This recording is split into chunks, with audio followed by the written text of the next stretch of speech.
Welcome, everybody. It's your boy, the Versace Stoner, with another episode of VSW.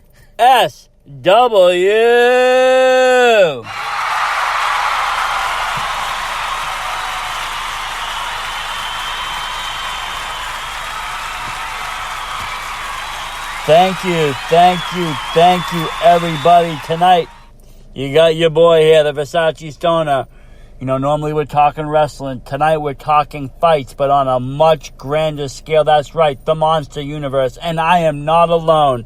I got DisabWolf here alongside our moderator, the Yoga Demon. I'm back. I'm thrilled to be back. I'm back again with my 85,000 nicknames.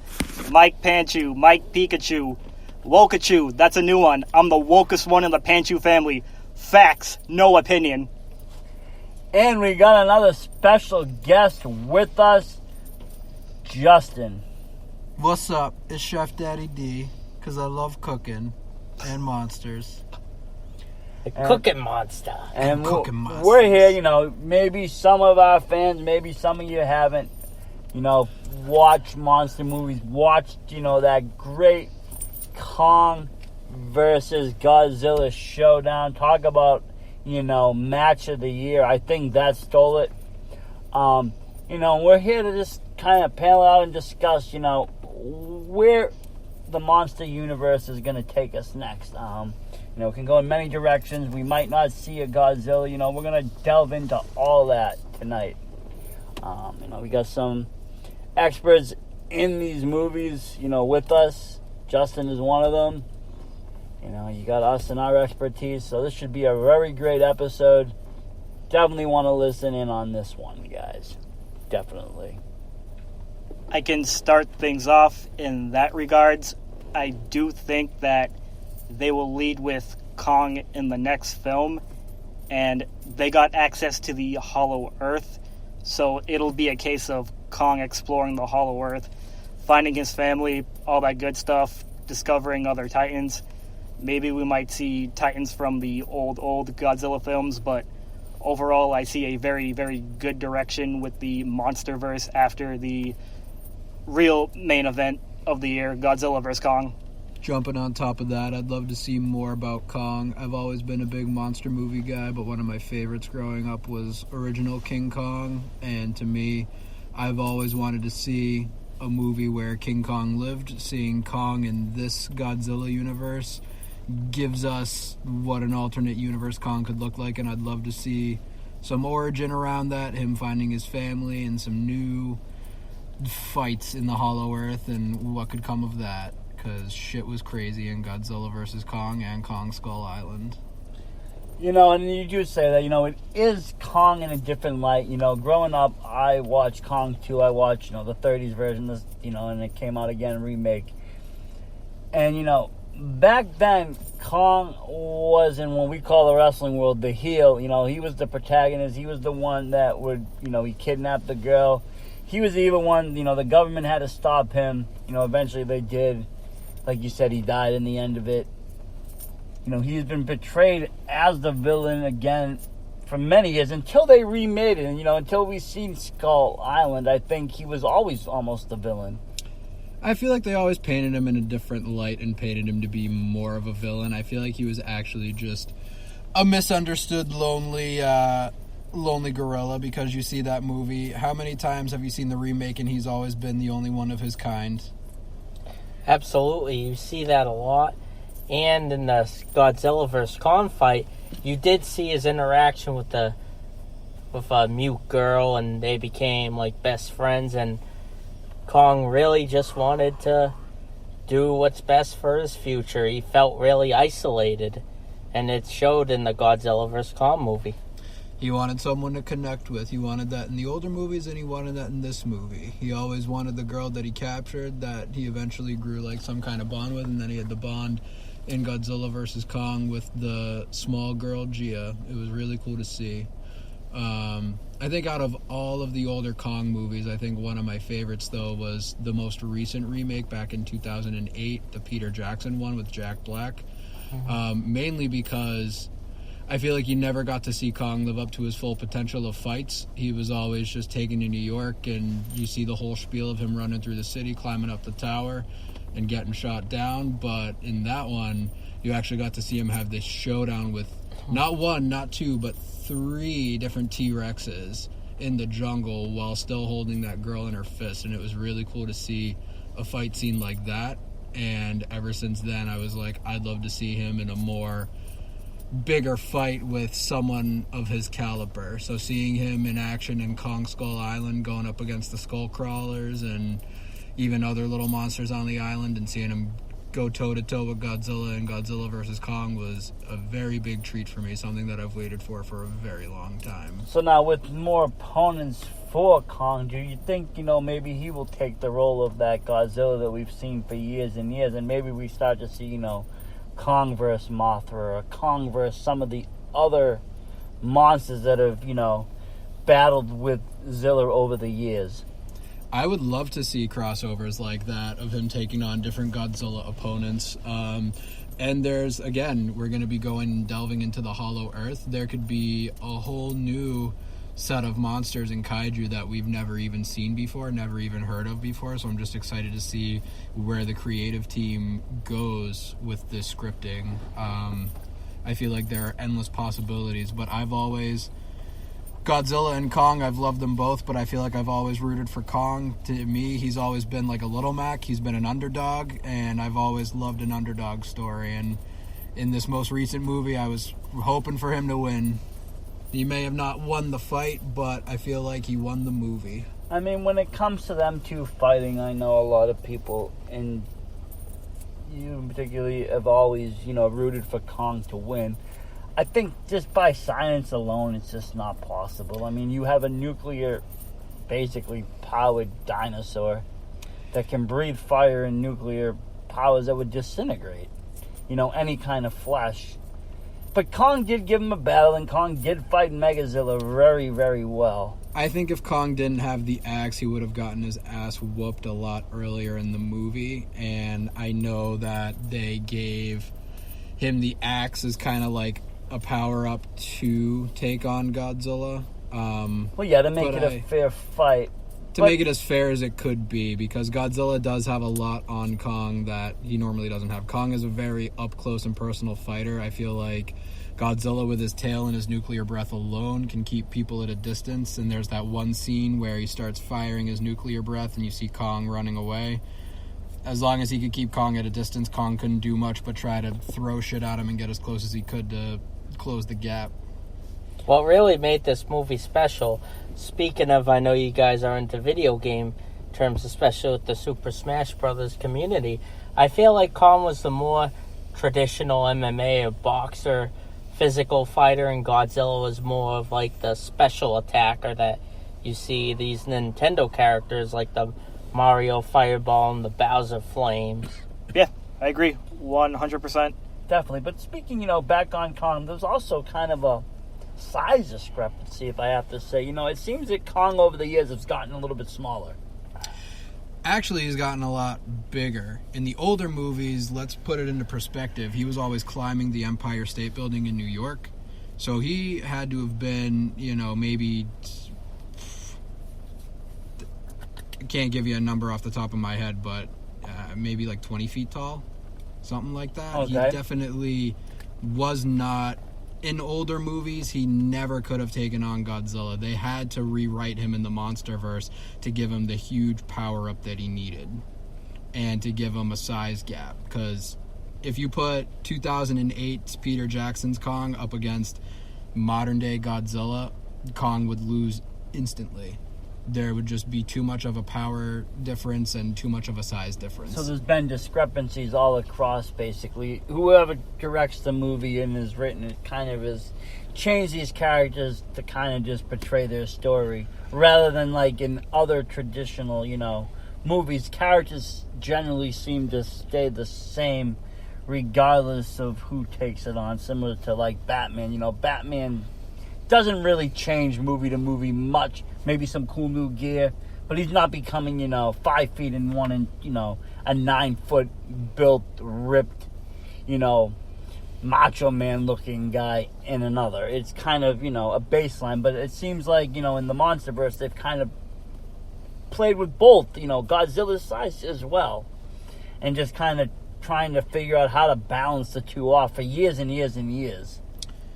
I think as the movies got a lot more popular and they gained traction over the years, I think there were things that they had to change within scripts so that things could make sense, and I think that's why there have been a lot of different, discrepancies and why there have been a lot of changes, in according to size and everything like that across monsters and everything. I mean, I've been a Godzilla fan, I've been a Kong fan. Like I said, I watched the original Kongs, the early ones, where you did see that black and white action, and then they made a remake. I did see Peter Jackson's as well. I thought that one was very exciting and a little actually less boring than the originals, where the originals, they told a story, yes, but like you said, there wasn't that fight scene. There wasn't much of that struggle. There were also, And I think that's why it did as good as it did. Not only that, but I feel like they doubled the movie time. I feel like older Kong was always maybe an hour and 15. Peter Jackson's was easily 2 to 2.5 hours Plus long. You had, with the year difference, you had a totally different ability with special effects, CGI, all sorts of things that you're able to add into this film. Oh, yeah. And I think that movie there, I think, is what re-kicked off the MonsterVerse. I mean, I remember, 2099 Godzilla, and it was just terrible. Yeah. That was one of my movies that out of the Godzilla movies that I did not like when they remade it after that. I love all the Japanese ones, even with the crazy subtitles, and sometimes you even get them, dubbed.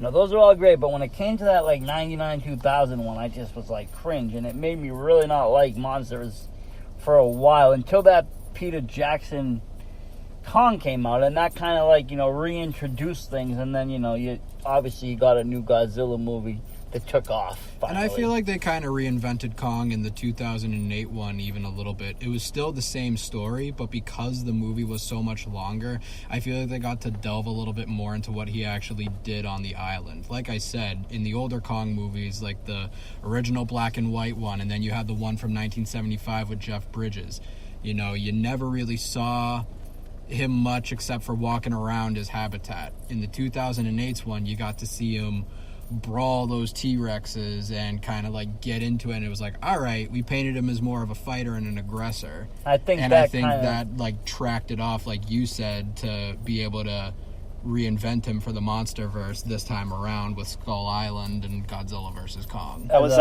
talking to can I go ahead? Oh yeah, go for it. I was talking to Stoner about this a couple days ago.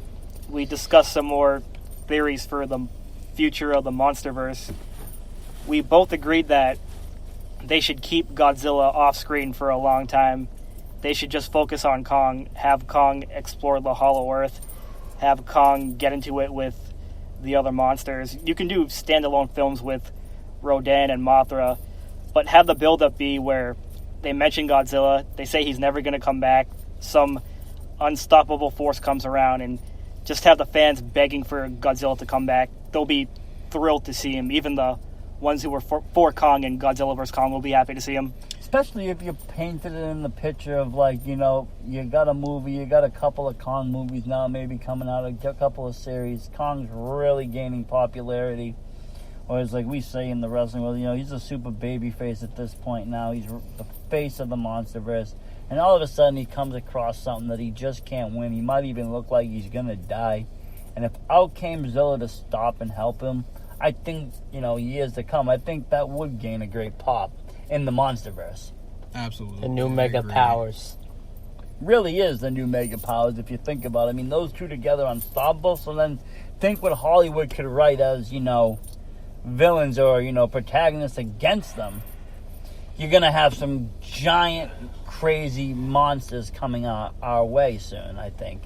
And realistically, Godzilla can take a break now. He really can. I feel like he's kind of while Kong's going to be ruling the Hollow Earth, I feel like Godzilla has, so to speak, passed the torch to Kong to be all right, I recognize you as another alpha, as another protector. You can take the reins for a little while. I'm gonna go take a break and like go do my own thing. Kind of like to Captain America to Falcon. Yeah. But, that's kind of another little bit of a discrepancy for me. They talk about a great war between the races, but then me and Andrew were talking about, in the novels, they talk about, basically it was what, Zilla fought them all off? Yeah, apparently, according to the novel, it was Godzilla versus Kongs, not Godzilla's versus Kongs. So just one Godzilla wiped out all the Kongs just except the last King Kong. That's obviously different than what we see. I would love to see a prequel to this and see the actual battle that took place, why it took place, why were these two creatures battling. And I would like to see different species of Kong and different species of Godzillas, together interacting within each other and fighting. I think that would be something great, that we don't get to normally see. It would be interesting to see which way they go about this, if they go, the cinematic route of rewriting, history, or do they go back to the novel versions, which, some movies do, and that would give us, a different take on, what had happened. I feel like across these 4 movies, especially the last 3, Skull Island, King of the Monsters, and Godzilla vs. Kong, they've gained a lot of popularity. They made a lot of money. I feel like, it could be like another Fast and Furious franchise where they just can't stop making them. I feel like they could just keep pumping out movie after movie after movie. Whether they do a solo Rodan movie, solo Mothra movie, if they do a couple Kong movies before they bring Godzilla back. I feel like there's so much traction now because they've gotten so much popularity over the last 5 years. Because was Skull Island 2016 or 17? 17. So the last 4 years, I feel like with those last 3 movies, they've gotten a lot of traction. They've gotten people to like the monster. I would tell you before that, it was pretty much, like I said, dead to me. Yeah, you had that 2008, Kong movie, but besides that, there was nothing. I gotta be honest, I think 2014's Godzilla, while we were all excited to see it because we hadn't had a Godzilla remake in a while, or a Godzilla movie for a while. Since that 99, 2000 terrible one, I think. Was pretty disappointing. I feel like they upplayed Bryan Cranston a lot. I feel like they upplayed Godzilla a lot, when in reality he only had 20 minutes of screen time, and even then half of it is you see him about to land a blow on the Mutos, and then like a door closes or the screen cuts and it's just black and dark half the time. I feel like it's not until the last maybe 10-12 minutes of the movie where you're finally seeing him in his full size and capability fighting the Mutos that he has screen time. In King of the Monsters, he had so much more screen time, and it was so much more action-packed, and that's what we wanted to see in 2014. What do you think they did that in 2014? Do you think they just rushed the film just to give the fans something, or do you think they just legitimately thought they had a good product going out? I think they legitimately thought they had a good product going out, and I know that the director for 2014 was different than King of the Monsters, Skull Island, and Godzilla vs. Kong. So maybe what he thought was a good movie and disappointed the fans, that's what it was. I think he made the movie, liked it, and built up a lot of suspense, in doing the shots the way he did, until the very end when you get to see Godzilla in all of his glory. But I feel like lots of monster movie fans, myself included, and I'll speak for myself, we're disappointed with that movie. I feel like if I had to rank the last 4 movies that came out, I'd say King of the Monsters, Godzilla vs. Kong, Skull Island, and then 2014 Godzilla. And the only reason I put King of the Monsters first is because I think the variety of kaiju in that movie was great. You had Rodan, you had Mothra, you had Ghidorah, you had Godzilla, you had a couple of the other titans that were originally created that, came out of the woodwork, even though you didn't see a lot from them. But I feel like it was very action-packed. My only complaint is that a lot of the fights, it was dark and there were storms wherever Ghidorah went. But the lighting for Godzilla vs. Kong's battles was a lot better. So it's kind of like, I'm a big horror movie fan buff, and it's kind of like, you see in remakes of horror movies, and different directors pick it up. Different directors can do wonders with it or do terrible things with it. Mm-hmm. It all depends on how it's written. But you gotta wonder, also in horror movies, sometimes, years later, these, director's cuts will pop up, or these alternate cuts where, half the movie is changed. And you gotta wonder if there's another version of that Godzilla movie, you know, that's floating around where, you know, there is full fight scenes and there is more Godzilla time. And, you know, we might get to see that someday. Who knows what was actually, you know, cut out of the original take of that film. You know. That's a good question. Who knows if that's out there. But I know people were asking that about Godzilla vs. Kong, and the director's already said that he released everything. We were actually supposed to have... People thought that there was going to be a hidden scene at the end of the credits, and we had already seen it at the end of the movie. I think the hidden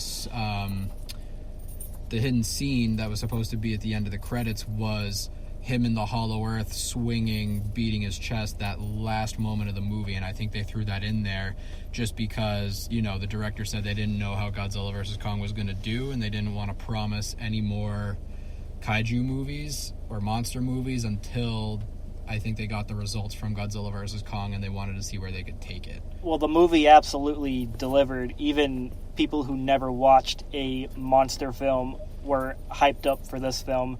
I saw many folks who I went to high school and college with who don't know a thing about the Monsterverse, and they were all excited for the movie. So props to Warner Bros. For going out of their way with the marketing for this film. I think they did a great job for everybody, monster movie lovers and people that have never seen a monster movie in their life. I know you and I have seen a lot of the old Godzilla films, and I remember watching the old Godzilla vs. King Kong with the guys dressed up in the suit and everything, and I loved that the director, he said in an interview that he watched all the Godzilla movies and all the King Kong movies leading up to this, and they paid a lot of homage to a lot of the movies in Godzilla vs. Kong. I remember just actually reading something about that too. It was one of the first ones where they used like actors to play basically the monsters for that, rather than using puppets and other, you know, technology at the time. You know, flash forward, you know, how many years later, now we got, you know, CGI. full CGI movies. I think that old Godzilla vs. King Kong was 65, and now we're in 2021, so what is that, 56 years? Wow. 56 years. How old my dad 56 is. years. Wow. I mean, that's a long time. You know, and you got to wonder, though, I mean, does the success of this movie also, you know, pertain to, you know, what I call the pandemic times where, you know, you got these networks streaming like HBO Max where you can, you know, if you're paying by the month or whatever, you're getting access to these movies where you don't have to go to the theater necessarily. You can watch it right in the comfort of your own home for free for that month because you own that subscription. You know, does that give them now an extra edge to get, you know, maybe more casual people that wouldn't watch it? I think it just gets them to watch it sooner than they would have. Because I think there are a lot of people that, while that wouldn't be their first choice to go see in a movie theater, I think once they had access to it at home, if they're paying for, you know, a cable package, and they get access to movies on demand or movies on like HBO or whatever, if it's, you know, comes out on HBO a couple months after it's been out of theaters and it's on TV, they may be like, hey, you know, whatever, F it, like I'm gonna watch it because now I can watch it at home and I don't have to go out to pay it. But then I think you have the people that would love to go see it and go see it multiple times in the theater. I know I'd be one of those people. But I think regardless of the pandemic times, I think it did very well. But I think it still would have done just as well even if we weren't in a pandemic because it was a very, very hyped up movie. Most definitely. I mean, you know, and it was one of those hyped up movies that delivers, you know. Taking it back to the horror world, we've seen a lot of horror movies hyped up, like The Nun, you know, hyped up to be the best horror movie and just a flop. Yeah. I mean, I remember also when they did the remakes for Nightmare on Elm Street and Friday the 13th, they hyped them up, and I feel like those kind of disappointed as well. Those were horrible. I'm really disappointed. Just like the Batman vs. Superman a few years ago for DC was hyped up like Captain America Civil War in the Marvel movies, but that was really bad with Ben Affleck as Batman. Yeah, it wasn't my first choice as Batman. I mean, you do have... It's always a gamble when you take over a franchise or a series and you're using characters that are memorable, that have had memorable movie moments, regardless of who's made them. Like, you know, there's still people that are going to be out there right now that will tell you, that will fight you to the death, saying that the best Kong and Zilla were the ones played by people, you know, in that Kong vs. Zilla movie. There's going to be people that tell you the best Zilla was, you know, in that 99 movie. There's going to be people that tell you, you know, the best Kong was the original Kong. There's people that believe what they believe. Everybody has the right to their own opinion. They do. Everybody's going to have their own favorite movie. And, you know, like, I think some people, you know, I'll say one of my favorite Marvel movies is probably Captain America Civil War. Now, I look at it as another Avengers movie because you've got your whole stack of Avengers there and it's a war. I think a lot of people didn't really like it, but I loved it because it introduced two of my favorite heroes finally to the franchise. That was the first time you got to see Tom Holland as Spider-Man, and you got to see Chadwick Boseman as Black Panther. That was the first time that both of them showed up in the Marvel Cinematic Universe, and I was very hyped up and excited for those two characters to make it on. But a lot of people didn't like that. A lot of people would argue that they loved Infinity War and Endgame a lot more than they did that movie. So it all really depends on who you like, why you like it, you know, and what you're really into. You know, we encounter that in wrestling all the time. You know, we don't really delve into all the controversy, but there's always people with their favorites saying this one sucks, that one sucks. And, you know, it can turn into that negative spiral that happens in the world. But yeah, you know, everybody does have opinion. Everybody does have the right to that. And doesn't really necessarily mean that they're wrong. You know, especially in movies, because, you know, movies are all about perception, how you perceive it. And that's what, you know, the actors want you to perceive it a certain way, or they put it out there. The director, they have a certain perception in their mind of how, you know, they want this to be perceived. And the viewers perceive it in a certain way. So it gets almost 3 different ways of viewing the movie just by watching it once. Never mind, you know, 2 or 3 people, how they're going to view it. And that's what's great about cinema. There is that diversity, you know, and that's why you get these great conversations. What do you think of this movie, you know? How do you think they played this one, you know? Who do you think would have been a better role for this? You get these great conversations because we get different perceptions of these films. Yeah, you get to see someone else's insight on the matter and why they like the movie, and they could have reasons that you never even thought of before. I can't tell you how many times I've talked about movies or something else with people, and they tell me their thoughts about it, and they've looked at it and analyzed it in a way that I never have, and it really opened my opinion and eyes up to seeing it the way that they did. And I would go back and, you know, maybe try to watch that movie again, or, you know, give something else a second chance and try to look at it with that fresh new pair of eyes, so to speak. And it's like, wow, you know, sometimes I really do see where people are coming from, and it's, you know, definitely, nice. Definitely. You know, I always recommend you watch a movie twice. Once to, you know, experience it, and once to study it, you know. I did it with even just, you know, the recent release of Mortal Kombat. I watched it, you know, once because I was really hyped for it, and I was really excited for it. And then I watched it again so I could see, you know, what I really thought of it. And, you know, I really liked that movie. I thought they did a great job. I know a lot of people were not happy with, you know, a new main lead character being introduced right off the bat. I personally think it's kind of brilliant in a way because we've seen everybody else before. We've seen every other story before. Give us a new hero, especially if you're going to drive this into a, you know, more than one film. I could see if it was a standalone film, then fine, you know, give the lead to Liu Kang, give it to Johnny Cage. But that is not what obviously they want to do. They want to make it into a series, or at least another film. So it makes sense to give us a new character so they can bring back old characters without having to reintroduce them as, you know, a main. And I definitely think that has to do with the mindset that you have going into the movie. Because I think a lot of people were going into this thinking, oh, it's going to be just like the video game. And when they introduced the brand new original like lead character, I think a lot of people were disappointed. Same thing you could say about Venom with what's his name?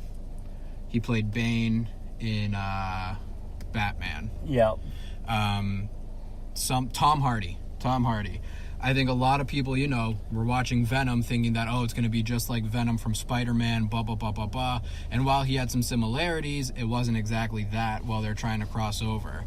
And I think if you go into it with the mindset of, oh, it's going to be just like Spider-Man, you're going to be disappointed and you're going to hate the movie. Whereas if you go into it thinking, all right, this is just another movie, like this is what it is, I think there's less room for disappointment. Same thing with the Mortal Kombat movie. You know, and in my opinion, I thought it was, you know, more like the video game than actually... Oh, definitely. Than the original one. Yes, the original one showed the story of the tournament, but by this day and age, Mortal Kombat is however old. It came out in 95, you know. It's a very old franchise. Everybody pretty much knows the story of it. They know about the tournament. This was a fresh take on, you know, what happens if it got ambushed? How would this work? You know, what would happen? Why are these people even in this tournament? You know, why are these, you know, just normal so-called average people fighting? You know, they kind of gave us a little story. It wasn't the greatest story, no. But it was something, and it was something fresh, and, you know, and that's kind of what happened with Godzilla and Kong. It's something fresh, something new, and I think that's what they're going to do with this next series coming into it, is they're going to continue to give us fresh content. Now, will all the fans be happy? Probably not, because you know what? They might be starting to rewrite some of the old MonsterVerse movies. You know, you might see other monsters, you know, become more dominant that were less dominant. You might see other monsters less dominant. You might see new monsters.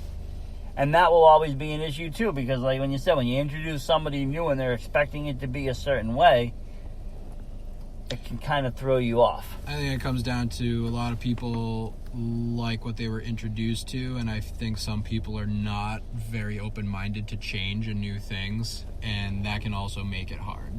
No, I mean, here at the VSW, we're always adapting. You know, wrestling is always evolving, changing, different styles, different shows. So we're very used to that, you know, kind of just fluidness of, you know, we're just here, we're there, everywhere. But I can see what you mean. You know, it is hard for that change, and especially when you're used to it. I see it with fans. You know, they're used to WWE when they were introduced to it in '90s or in, you know, 2000s, and it's much different now. It's a whole different business, and a lot of fans can't keep up with that. Mm-hmm. What would you say, DisabWolf? Oh, yeah. Oh, yeah. It was a great movie. Caught me off guard, Versace, eh? Hey, you know me. Smoking the old blood, just chilling. Yeah. Oh, I know that too well. Oh, yeah. But, you know, I was just talking about, you know, how the fans and how we're very fluid, and, you know, how some of the fans on, you know, it's hard to when you're introducing something. Like, if you were introduced to wrestling in the 90s or in 2000, it's hard to like wrestling now. Same thing with the monsters and other movies. If you're introduced to it back in the day, you might not necessarily like the newer product today. Absolutely, because back then they were in costumes, and some were even black and white film, and it looked like they were actual, like, Leaning Towers of Pisa Godzillas and Kongs, to the actresses that were really small, especially when Kong takes a girl and goes up to the Empire State Building. Oh, yeah, for sure. Very different. Much different. Much different. But, yeah, you know, I am excited to see where this is going to take. I don't think they're going to rush it. I don't think they're going to, you know, give us a time frame like Star Wars do when they release movies, you know, every year a new movie. I think they're going to take their time with this and really explore, you know. I think they rushed these past couple years because they wanted to get to this point. They wanted to get to this point. They wanted to get Kong Skull Island, King of the Monsters, and Godzilla vs. Kong all made within a couple years of each other. I don't think they wanted to have as much gap time like the Marvel Cinematic Universe had. They didn't really have that much time. I mean, everybody knew where they wanted it to go from the beginning. They wanted this Kong versus Zilla battle. You know, so I think the last couple of years they rushed, but now they have all this time to play with, and they can take their time and really plan things out. You know, I'd like to see a video game franchise out of this. You know, there was an old Godzilla Nintendo game I used to play for the NES, and you'd be Godzilla and you'd travel and you'd have to, like, encounter the different monsters. We don't have a fighting game like that today. We don't have any MonsterVerse game that I can think of. There's actually a MonsterVerse game on the Wii. I still have it. I think it's called Godzilla It's not destroy all monsters. Oh, I know what but you're talking save the about. Earth. It's like the beat 'em up, and it's the one that's got the biggest roster. It has is. It's a Mega huge Gyarados, roster. Titanosaurus, But King Caesar. But that's for the Wii. I'm saying nothing for a PS4, 5. No, but Xbox I'd love to Series X. see. I would love to see that remade, or even a sequel, and just build upon it, because I loved the Godzilla games. I have a lot of them. I even have the one that came out on PS4 years ago when Godzilla 2014 came out. Yeah. And that game was also a disappointment. You know, I thought it'd be more of a monster brawler, kind of like Destroy All Monsters was on the GameCube, or Save the Earth was. I don't think it's Save the Earth. I forget the name of it, but the one on the Wii. Where it was like you and your buddy could pick up a controller. It was a beat 'em up game. It was a fighting game. It was a lot of fun. I mean, speaking of that and beating 'em up games, it's kind of really similar. I don't really know if it's part of the MonsterVerse or not, but it would be Rampage. You know, they made a game about it. They made a movie about it. It's kind of similar. One's kind of like Godzilla. One's kind of like Kong. And then you got the other one. But it's not really part of the MonsterVerse. It's almost like a spoof, right? No, yeah, it's kind of like a spoof, but you could say the same thing about the old PlayStation 2 game, War of the Monsters. That was a game where you ran around as a bunch of different kaiju, and you were destroying cities and fighting other monsters. You know, you had a big gorilla in there, you had a big lizard, and then you had some other kind of like alien-type creatures in there. But it was kind of like a kaiju monster game. While it wasn't part of the MonsterVerse, I think it was a spoof, and they were just trying to get traction with, big monsters fighting other monsters. Without having to buy the big names Yeah. and spend the big trademark money. But I would love to see a modern-day beat-em-up of, like, Godzilla with all of the Titans, and, I'd love to see them get the rights to King Kong and put him in there, because King Kong was supposed to be in the Wii game, and they couldn't get the rights to him, and I think they had to take him out. Really? Yep. Well, I'm surprised, you would just think, Nintendo would have enough power to grab King Kong. You would think. Apparently not. But yeah, definitely a video game, and there's so much other stuff they can do, like I said, between, if you're a collector of figures, they made NECA released a beautiful line of Godzilla figures. From almost every movie that he's made, from the early movies to now. They just released a new Kong from the, I don't have a lot of the older figures, but I've been a big, Pop Funko collector. Oh, yeah. And right now I don't have anything from the new line, but I have the 10-inch of Kong from Skull Island, and I have the 2 different Godzillas. There's 3 of them. There's Burning Godzilla, there's one that glows in the dark, and then there's the original. I have the original and I have the glow in the dark. Nice. Burning Godzilla is very, very expensive and very tough to get your hands on. I think he's going for $400 right now. But I've been thinking about maybe trying to cash in on one of my other ones, but I really don't want to part with it. I have one of my more expensive ones that I own is the do you guys remember The Dark Knight with Heath Ledger? Yep. Yes, that was a great movie. Do you remember the beginning of the movie when he has the bank robber mask on? Yep. So I have that pop figure. I bought it for $10 at the CVS, or $10 at a 7-Eleven. And it was one of them chase figures, right? Yep. It was a pop figure. And now after he died, that pop figure is worth $400, $500, $600. Wow. Mint. And I keep them. I don't take them out of the box. No. I keep them in the box to stack them up. That's the way I like them. That was his best movie he ever done, right before he died, too. That, but also a movie that came out right at the same time. I think that didn't get a lot of light shed on it because it was in the dark of The Dark Knight, was The Imaginarium of Dr. Parnassus. That was a good movie. He actually died while making that movie, and at the very end they had to they had to recast with Jude Law, Johnny Depp, and one other guy. I'm blanking on his name. It wasn't Leo DiCaprio. No, it wasn't, but it was another big name they had to bring in for that. Yeah, no, it was 3 big names. I know it was Johnny Depp, it was Jude Law, and someone else. Colin Farrell. Yeah, I think so. Yeah, I think yeah. But he did an excellent job in that movie as well. One of my actual favorite Heath Ledger movies. That, Dark Knight, and I loved him in 10 Things I Hate About You, and I will admit that.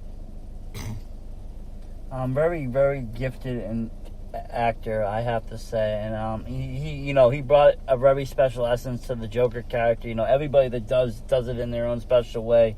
That's another episode, though, definitely on its own. I could go on and on about each Joker and who's played him and why they are the best, because they all do a different version of what the Joker is.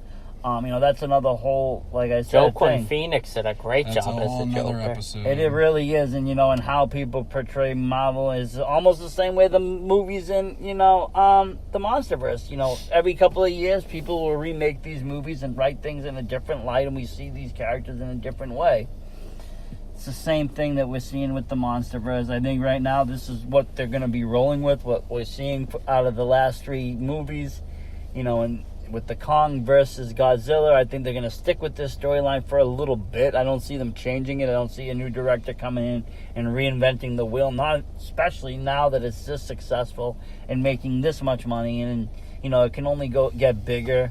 The merchandise and everything else can only go much more from here. I think they have a really concrete storyline as of this point, and I think they can do nothing but build off of it in so many different ways because you've left it off in so many different places.